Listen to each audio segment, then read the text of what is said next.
Hello everyone, आप सभी का स्वागत है मेरे YouTube channel NET JRF with Ramupuri में। आज का टॉपिक लेकर आया हूं मैं नाट्य शास्त्र के अभिनय का जो 3 पॉइंट छूटा हुआ था, वाचिक अभिनय, आहार्य अभिनय और सात्विक अभिनय। आज विस्तृत जानकारी हम उसके बारे में लेंगे कि क्या है, क्या होता है, वाचिक अभिनय में क्या क्या हमें पढ़ना है या आहार्य अभिनय में क्या क्या पढ़ना है। अभी फिलहाल जिस तरीके का समय बचा हुआ है उसमें हम लोग बस की पॉइंट को याद करते हुए चलेंगे, जिससे अगर वहाँ से क्वेश्चन बन के आता है अभिनय के अंगों से तो हम लोग आसानी से उसका जवाब दे सकते हैं। तो चलिए स्टार्ट करते हैं। तो सबसे पहले मेरा नाम रामूपुरी है। महात्मा गांधी अंतर्राष्ट्रीय हिंदी विश्वविद्यालय वर्धा महाराष्ट्र से मैं पोस्ट ग्रेजुएट हूँ परफॉर्मिंग आर्ट फिल्म थिएटर से। 2 टाइम नेट पास आउट हूँ, दोनों मर्ज एग्जाम में। 6265850405 मेरा कॉन्टैक्ट नंबर है। आपको किसी भी प्रकार की समस्या performing art, dance drama theatre से नेट जेआरएफ पास आउट करने में हो रही हो तो मुझसे सीधा कांटेक्ट कर सकते हैं, या फिर इन्फॉर्म के कोई भी जानकारी के लिए आप लोग मुझसे बातचीत कर सकते हैं यूट्यूब के तहत। अगर कोई भी समस्या आ रही है आपको समझने में तो ऊपर भी आप मुझे सजेस्ट कर सकते हैं, जिससे मैं अपने चैनल पे सुधार कर सकूं। और यूजीसी नेट का 2 बार एग्ज़ाम देने के बाद जो भी मैं हासिल कर पाया उसके अनुभव के आधार पर ये सारे वीडियो मैं बनाता हूँ। तो आज चलते हैं, बहुत ही कम समय बचा है। 2 यूनिट मैं कंप्लीट कर चुका हूँ, पहला और दूसरा। ये तीसरा यूनिट का एकादश संग्रह में जो अभिनय है उसके अंग को हम लोग पढ़ रहे हैं। तो कल आंगिक अभिनय हमने पढ़ा हुआ है, आज हम लोग बात करेंगे वाचिक अभिनय पर। तो चलिए समय न गवाते हुए आरंभ करते हैं। और जल्दी मैं जितना जल्दी हो सके 5-6 यूनिट या फिर जितना भी यूनिट है उसके आउटपुट को आपको यूट्यूब चैनल में एग्जाम से पहले दे दूंगा, जिससे आप एक बार देख लेंगे तो आपको जब भी आप एग्ज़ाम देने जाएंगे एग्ज़ाम सेंटर पे तो आपको नहीं लगेगा कि नहीं पढ़ाई हुआ है। पढ़ाई आपके मेरे द्वारा करा दिया जा रहा है, आप लोग देख लीजिए, अच्छे से नोट कर लीजिएगा, जिससे आप लोगों को समझने और जानने में आसानी हो। चलिए आरंभ करते हैं समय न गवाते हुए। तो अभिनय के बारे में कल मैं बता चुका हूँ क्या है अभिनय। आज सीधा टॉपिक पे ही चलते हैं। वाचिक अभिनय। तो वाचिक अभिनय किस में होता है? तो अभिनेता रंगमंच पर जो कुछ मुख से कहता है, तो मुंह से जितना भी चीजें वो कहेगा वो उसके वाचिक अभिनय के अंतर्गत आता है। भरत ने वाचिक अभिनय के लिए 63 लक्षणों का और उनके दोष गुणों का विवेचन किया है। किसमें? नाट्य शास्त्र में। तो हम ये नाट्य शास्त्र के अंतर्गत पढ़ रहे हैं। वाचिक अभिनय का सबसे बड़ा गुण है अपनी वाणी के अवरोह मतलब उतार चढ़ाव, घटते बढ़ते को इस प्रकार साध लेना कि कहा हुआ शब्द या वाक्य अपने भाव और प्रभाव को बनाए रखे। तो जो भी आप कह रहे हैं सबका अलग अलग टोन होता है, स्पीच होता है, सब अलग अलग तरीके से बात करते हैं, कहने का सबका अलग तरीका होता है, बोलने का अलग तरीका होता है। तो किस शब्द को कैसे किसी बात को रखें जिससे वो चीज़ समझ में आए, ये चीज़ों के बारे में विस्तृत वर्णन हमें नाट्य शास्त्र में वाचिक अभिनय के अंतर्गत मिलता है। फिर बात करते हैं यहाँ पे वाचिक अभिनय की सबसे बड़ी विशेषता यह है कि यदि कोई जवनिका के पीछे, मतलब जो हमारा नेपथ्य जवनिका मतवाणी जो स्टेज है हम लोग का संस्कृत रंगमंच में जवनिका के अंतर्गत जाना जाता है, पीछे से भी बोलता है तो केवल उसकी वाणी सुनकर उसकी मुख मुद्रा, भाव भूमिका और आकांक्षा का ज्ञान किया जा सकता है। तो आवाज बहुत ही, ध्वनि का बहुत ही ज्यादा प्रभाव रहता है। अब बिना ध्वनि के सारी चीजें सुन्न हो जाती हैं, इसीलिए हाँ, गॉड ने भी हमें सेंसस दिए हुए हैं जो उस चीज के लिए काम करती हैं। तो हम लोग उस जैसे ही कोई कहेगा कि वो रो रहा है तो हमें दिखने लगता है कि वो रो रहा होगा, और वो चिल्ला रहा है, किस तरीके से मुंह बना होगा तो वो आवाज निकल रहा है। तो ये सारी चीजें अनुभव हम लोग आसानी से कर सकते हैं। तो ये रहा वाचिक अभिनय का रूप। तो वाचिक अभिनय में भारतीय वृत्ति का सबसे ज्यादा योगदान रहता है। ये भी क्वेश्चन में हम लोग को देखने को मिलता है। जो वृत्ति है उसमें भारतीय वृत्ति वाचिक अभिनय से संबंधित है। इसमें इसके बाद जो हम लोग आवाज निकालते हैं, उच्चारण स्थल कौन कौन सा है वो देख लेते हैं। तो उच्चारण स्थल में वक्ष जो हमारे छाती है, कंठ है जो गले के पास है, सिर है, जिह्वा है मतलब जीभ से भी अपनी आवाज को बना सकते हैं और निकालते हैं। दंत से, दांत को ऐसे करने से आवाज बदल जाती है। ये सारी चीजें प्रैक्टिकल फॉर्म है, लेकिन हम लोग को नाम बस याद रखना है यूजीसी नेट को पास करने के लिए। फिर है नासिका, नाक से, ओष्ठ, ओष्ठ जो ओड़ी हमारा ओंठ है उससे, तालू से, जो जीभ ऊपर करेंगे तो आप तालू जो है जो जहाँ से नाक टच हुआ है वो वाला हिस्सा। और फिर इसमें मुख्य रूप से वक्षस्थल से जो स्वर निकलता है उसे मद मंद के रूप में देखा जाता है, जो कि बहुत अधिकतर लोग इसमें बातचीत करते हैं। फिर कंठ है तो वो मध्य के अंतर्गत आता है। फिर है सिर, उसे उच्च, तो ये वक्ष स्थल के नीचे भी होता है, जो पेट से जो आवाज निकलती है उसके वो हम लोग इसमें पढ़ते हैं। तो आपको समझ में आ रहा होगा जो भी मैं पढ़ा रहा हूँ। तो मेरे चैनल को लाइक शेयर सब्सक्राइब कर दीजिएगा, और आने वाले यूजीसी नेट एग्जाम में प्रिपरेशन हमारे 10 यूनिट को देखने को आपको यूट्यूब चैनल में मिल जाएगा, performing art dance drama theatre को। तो लाइक शेयर और सब्सक्राइब कर लीजिएगा। सब्सक्राइब इसलिए करे रहिएगा क्योंकि जो भी वीडियो में डालूंगा आपको सीधे वो मिल जाएगा, और आप पढ़ के नेट और जीआरएफ आसानी से क्रैक कर सकते हैं। फिर है 6 गुण बताए गए हैं कंठ के। बहुत सारे इसके रूप हैं, मैं कुछ ही पॉइंट को लेकर आया हूं जिससे आप समझ जाएं, और जो यूजीसी नेट के अंतर्गत संभावना रहती हैं। तो हम लोग देखते 6 जो गुण हैं कंठ के, उसमें श्रावक।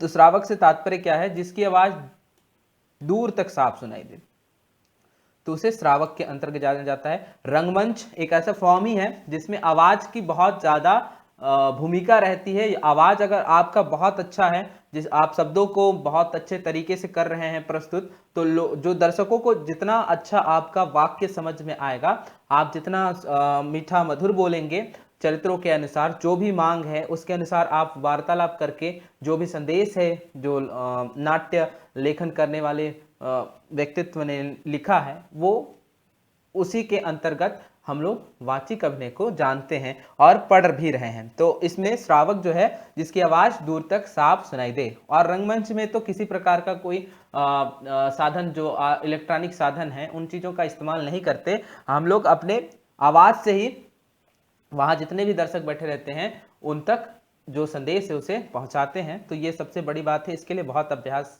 करने की आवश्यकता होती है। तो इसमें श्रावक जो रहता है जिसकी आवाज दूर तक साफ सुनाई दे, एक प्रकार का है, कंठ के गुण के अंतर्गत आता है। फिर घनत्व है, ऊंचे आवाज पर आवाज का जैसे थर्राना, तो आवाज पर आवाज का जैसे थर्राना वाली स्थिति होगी तो वहां पे घनत्व हो जाएगा।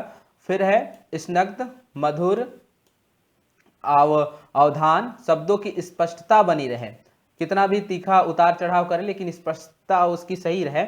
ये चीजें हम लोग अभी अभ्यासरत हैं, तो उस लेवल तक नहीं जा पाया है।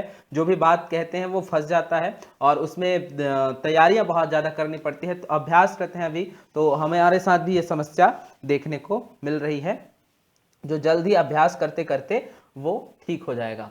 तो हमें इसके लिए भी अभ्यास की बहुत ज़्यादा ज़रूरत होती है।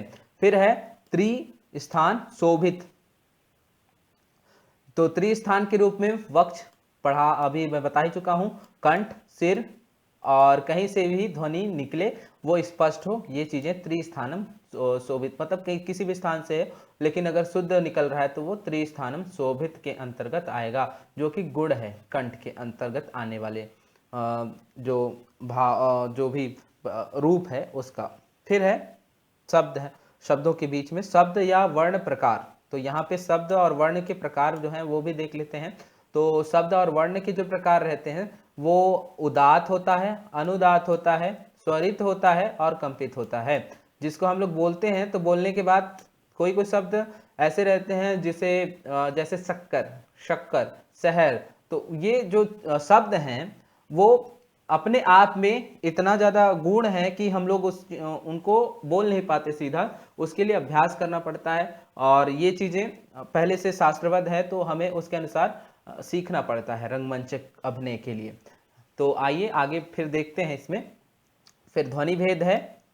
ध्वनि भेद के अंतर्गत 2 प्रकार की ध्वनि भेद होती है, एक होता है घोष, एक होता है अवघोष। गुंजन अधिक हो जिस बात को कहने में, या जो भी कह रहे हैं हम लोग, उसमें अगर गुंजन अधिक है तो वहां पे घोष हो जाएगा। अवघोष क्या होगा? तीखापन अधिक हो, तीखापन, तीव्रता उसमें ज्यादा हो, सुनने के बाद कर्ण प्रिय नहीं कह सकते उसे, कान को सुनने के बाद अच्छा ना लगे, तो वह तीखापन अवघोष के अंतर्गत आएगा। फिर वहां पे पदों को लेकर भी बात, यहाँ पे बहुत सारी चीजें वाचिक अभिनय में इंक्लूड की गई हैं दोस्तों, जो मैं कुछ ही पॉइंट को लेकर आया हूँ जिससे आप समझ जाएंगे, तो मैं उसके अनुसार बताते जा रहा हूँ। तो यहाँ पे जो है पद भेद, पद भेद 2 प्रकार के बताए गए हैं। चूर्ण पद, मतलब जहां पर व्यंजना का विस्तार हो तो हम लोग स्वर जो है अ आ ई उ ऊ जो पहले पढ़ते हैं हिंदी के वर्णमाला में, और अंग्रेजी के वर्णमाला में देखते हैं जो 26 वर्णमाला हैं, उसमें वर्ड जो हैं उसमें हम लोग ए ई आई ओ यू जो है वो स्वर है। इसके बाद जितना भी बच जाता है वो सारा व्यंजना के अंतर्गत आता है, वोवल्स के अंतर्गत वोवेल्स जो होते हैं, और ये सारी चीजें व्यंजना का विस्तार बताती हैं। तो ये बात आप लोग नोट भी करते जाइएगा और ये अभ्यास के लिए भी बहुत ही उपयोगी है। तो पदों के प्रकार भी होते हैं जिसमें ये सारी चीजें ज्यादा रहेगी, व्यंजना का विस्तार रहेगा, वहां पे चूर्ण पद के रूप से जाना जाएगा। फिर है निशब्द पद, सामान्य अर्थ वाला शब्द जो रहेगा वो निशब्द पद के अंतर्गत आएगा, पद के भेद के अंतर्गत ये है। फिर इसी के कुछ की पॉइंट है जो क्वेश्चन में पूछे जाते हैं, पूछा गया था प्रीवियस में, तो मैं इसको लेकर आया हूं। जैसे इंटोनेशन क्या होता है वो भी देख लेते हैं। आवाज के उतार चढ़ाव आश्चर्य से क्रोध के अंतर को बताता है, तो ये उतार चढ़ाव जो होगा वहां पे इंटोनेशन होगा। ठीक, राइजिंग इंटोनेशन आवाज पिच के साथ उठती है, तो ये पिच जो है हमारा धीरे धीरे धीरे करके जो आवाज उठने वाली जो प्रक्रिया है उसे राइजिंग इंटोनेशन के अंतर्गत जानते हैं हम लोग। फिर है फॉलिंग इंटोनेशन, मतलब आवाज पिच के समय गिरती है, जब हम लोग बोलने लगते हैं तो आवाज गिर रही है तो वहां पे फॉलिंग इंटोनेशन हो जाएगा। और डिपिंग या फॉल राइज इंटोनेशन, मतलब गिरता है फिर उठता है, तो ये रूप है आवाज जब हम बोलते हैं उसका कि क्या क्या नाम अंग्रेजी में कहा जाता है उसको लेकर आया हूं मैं। फिर है पिकिंग राइज फॉल, उठता है फिर गिरता है, तो ये दो प्रक्रिया एक दूसरे के विपरीत हैं, एक दूसरे के साथ चलते हैं। फिर है मॉड्यूलेशन, मतलब स्वर के उतार चढ़ाव को ठीक करना, मॉड्यूलेशन के अंतर्गत आता है। तो वाचिक अभिनय में ये महत्वपूर्ण कुछ पॉइंट थे जो मैं आप लोगों को बताया। अगर आपको अच्छा लग रहा हो या कुछ और सजेस्ट करना चाहते हैं आप लोग तो मुझे जरूर कमेंट करके बताएं, जिससे मैं और बेहतर इस पार्ट को बना सकूं आने वाले टाइम में। फिर है आहार अभिनय, तीसरा प्रकार है भरत के अनुसार अभिनय में। तो आहार अभिनय के 4 भेद बताए गए हैं, इससे बहुत ज्यादा क्वेश्चन हमें देखने को मिलता है। तो 4 भेद के रूप में पुस्त है, अलंकार है, अंग रचना है और सजीव है। ये 4 प्रकार बताए गए हैं भरत के नाट्य शास्त्र में। तो पुस्त के 3 प्रकार हैं। तो पुस्त क्या होता है देखते हैं, जहां पे पुस्त क्या है, पुस्त जैसे ये मंच सामग्री उपकरण कपड़े और चमड़े द्वारा बने हों, मतलब उसे बनाया जाना, मंच का जो है कार्य करना, और उसमें जो भी चीजें लग रही हैं वो क्या लग रहा है उसमें जो चीज आती है उसे पुस्त के रूप में जानते हैं। तो मंच सामग्री या उपकरण कपड़े या चमड़े द्वारा बने हों, तब वहां पे इसके भी प्रकार हैं 3 प्रकार पुस्त के, संधिम, व्यंजित, प्रसाधन यंत्रों के द्वारा बनाया जाए। तो यहाँ पर प्रसाधन यंत्रों के द्वारा गुब्बारे उबारे बहुत सारी चीजें आती हैं जो सजावटी यूज हो उसमें बनाया जाए, तो व्यंजित के नाम से जाना जाता है। वेस्टिम क्या होता है, लपेट लपेट कर बनाया जाता है, तो वहां पे वेस्टिम होता है। ये क्वेश्चन पूछा जाता है तो आप लोग इसे नोट कर लीजिएगा। तो वेस्टिम के भी प्रकार हैं, वेस्टिम है, विवित है, संघात है, ग्रंथिम है, प्रलवित है। तो ग्रंथिम से तात्पर्य जिस तरीके से ग्रंथ है हमारा शरीरों में पाए जाते हैं ग्रंथ, उसके तरीके से वो जो जकड़ा हुआ रूप अगर स्टेज पे हम लोग बनाते हैं तो वहां पे ग्रंथि लपेट लपेट कर सारी चीजें बन रही हैं, तो उसके अलग अलग डिजाइन है, फॉर्म है, जिसे हम लोग मंच पर सजाने के लिए इस्तेमाल करते हैं। तो आहार अभिनय क्या है, मंच पर और मंच से परे अभिनेता के साथ साथ पूरे रंगमंची प्रस्तुति में जो नेपथ्य कार्य और नेपथ्य कर्म के रूप में जाना जाता है, इसे बैक स्टेज हम लोग कहते हैं। उसमें जितनी भी चीजें लगती हैं एक नाटक को करने में, उसमें बहुत सारे सपोर्टर टीम होती हैं जो सजावट काम करती हैं, लाइटिंग करती हैं। तो स्टेज पे जो भी चीज लग रहा है वो आहार अभिनय के अंतर्गत आएगा। और हमारे अभिनेता को क्या पहनना है, क्या बांधना है, क्या करना है, वो सारी चीजें आहार अभिनय के अंतर्गत आती हैं। तो आइए बढ़ते हैं आगे। फिर है अलंकरण, ये है दूसरा प्रकार यहाँ आहार अभिनय का। तो अलंकरण से क्या तात्पर्य है, तो 3 प्रकार के अलंकरण यहाँ पे छेप है, इसके बाद है छेप के बाद है अवरोध है, छेप है, बंधनीय है। तो 3 प्रकार के यहाँ पे है, 3 और 4 प्रकार के बनाए गए हैं यहाँ पे। तो आइए देख लेते हैं इसे, 4 प्रकार के रूप मुख्यतः पाए गए हैं। तो आइए पहले देखते हैं, इसके बाद हम लोग बात करेंगे। फिर है बंधनीय, यहीं से कर रहे हैं बात अलंकरण। तो अलंकरण से सीधा तात्पर्य है अलंकार जो हम लोग पहनेंगे, जैसे भुजा बंद हो गया, कवच हो गया, करधनी हो गया, पायल हो गया। तो ये सारी चीजें हम लोग बांध के अगर पहन रहे हैं तो वहां पे अलंकरण के रूप में उसका प्रकार है बंधनीय, नाम दिया गया है भरत के नाट्य शास्त्र में। अवेद है खाल का भेद कर, जैसे नाक का नथ पहनते हैं, कान का कुंडल, झुमका, ये चीजें अगर वहां पे पहना जा रहा है तो ये अवेद के अंतर्गत आएगा। फिर छेप है, छेप मतलब पहनकर दबा दिया जाना, जैसे पांव का नुपुर, अनावट, मुद्रिकाएं, आरसी कंगन, कड़े इत्यादि को हम लोग पहन कैसे दबा देते हैं ना फिट होने के हिसाब से, तो वो अक्षेप के अंतर्गत आता है। ठीक, आप लोग को ये समझ आ रहा होगा। आप लोग इस पॉइंट को नोट कर लीजिएगा दोस्तों, क्योंकि इससे बहुत ज्यादा क्वेश्चन हमें यूजीसी नेट में देखने को मिलता है। फिर आरोप्य है, यहाँ पे चौथा नंबर आएगा, ये आरोप्य है। तो आरोप क्या है, ऊपर से पहनने जाने वाला। तो यहाँ पे माला मुकुट हो गया, जो ऊपर से हम लोग वस्त्र पहन भी रहे हैं, वो सब भी आरोप्य के अंतर्गत आ जाएगा। फिर है यहाँ पे हम लोग देख लेते हैं अंग रचना। अंग रचना में क्या क्या होता है, चलिए पढ़ते हैं। तो अंग रचना में हम लोग जो मेकअप वाली चीजें आती हैं वो इसके अंतर्गत आती हैं। तो भरत मुनि जो हुए, उन्होंने पहले ही सारी चीजों का वर्णन नाट्य शास्त्र में दे दिया है, जिसके अनुसार आज मॉडर्न जो पाश्चात्य रंग कर्म है वो सारी चीजें मिलजुल कर अभिनय को आजकल प्रदर्शित कर रहे हैं और बेहतर बनाया जा रहा है। इसमें फिर मुख्य सज्जा के रूप में मूल रंग जो होता है पीला, लाल, नीला, सफेद इत्यादि को हाफ 1:2 में मिलाना चाहिए और मुख पर लगाना चाहिए, ये भी बताया गया है। फिर वस्त्र सज्जा के बारे में बताया गया है। शुद्ध अगर वस्त्रों के नाम है इसमें, शुद्ध वस्त्र को पहनाते हैं उसको किसको किसको, साधु, सन्यासी और ऋषि मुनि जो रहते हैं उन लोग को जो वस्त्र दिया जाता है शुद्ध वस्त्र के नाम से जाना जाता है। विचित्र रहता है, रंग बिरंगी जो वहां पे रहते हैं तड़कते भड़कते, तो वो उस तरीके के अगर चरित्र हैं उसमें तो विचित्र वस्त्र सज्जा के रूप में जाना जाएगा। फिर है मलिन, छोटे पात्र जो रहते हैं जो कुछ क्षण के लिए आते हैं, तो उन सारे पात्रों को मलिन वस्त्र के रूप में वस्त्र सज्जा किया जाता है भरत के नाट्य अनुसार। फिर यहाँ पे है मुकुट, अंग रचना के अंतर्गत है। तो मस्तिष्क पे, माथे पे पहने जाने वाले को मस्तकीन के नाम से जाना जाता है मुकुट को। और है पार्श्वगत, मतलब पीछे और बगल में जो पहने जाते हैं उसे हम लोग पार्श्वगत के अंतर्गत जानते हैं मुकुट। फिर एक करीटन, छोटे मुकुट साधारण पात्र के लिए होते हैं, इसमें नाट्य शास्त्र में वर्णन है। फिर आता है चौथा प्रकार अभिनय का, उसे हम सजीव, जो कि आहार अभिनय का एक पार्ट है।